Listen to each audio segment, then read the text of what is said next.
say fucking, and not one of you is attributing that to the fact that everyone with my skin color has a dirty mouth. I love it because I don't have to spend an hour every morning putting on makeup to meet other people's standards. I love it because I can worry about what kind of food is on my plate instead of whether or not there will be food on my plate. I love it because when I see a police officer, I see someone who's on my side. To be honest, I'm scared of what it would be like if I wasn't on the top rung, if the tables were turned and I didn't have my white boy privilege safety blanket to protect me. If I lived a life lit by what I lack, not what I have, if I lived a life in which when I failed, the world would say, told you so. If I lived the life that you live. When I was born, I had a success story already written for me. You were given a pen and no paper. I've always felt that that's unfair, but I've never dared to speak up because I've been too scared. Well, now I realize that there's enough blankie to be shared. Everyone should have the privileges that I have. In fact, they should be rights instead. Everyone's story should be written, so all they have to do is get it read. Enough said.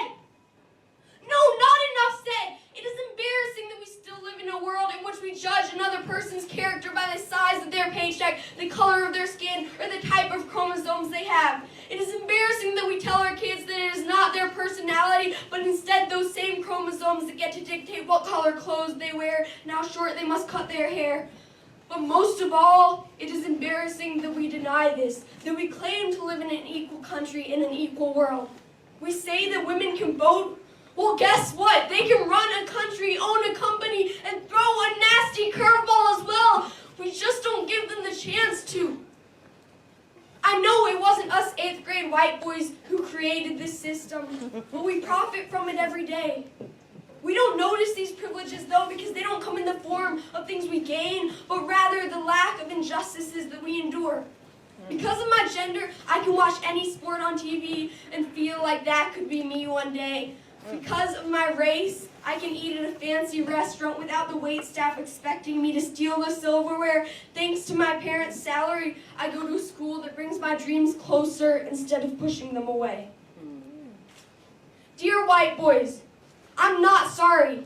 I don't care if you think the feminists are taking over the world or the Black Lives Matter movement has gotten a little too strong, because that's bullshit. I get that change can be scary, but equality shouldn't be. Hey, white boys, it's time to act like a woman, to be strong and make a difference. It's time to let go of that fear.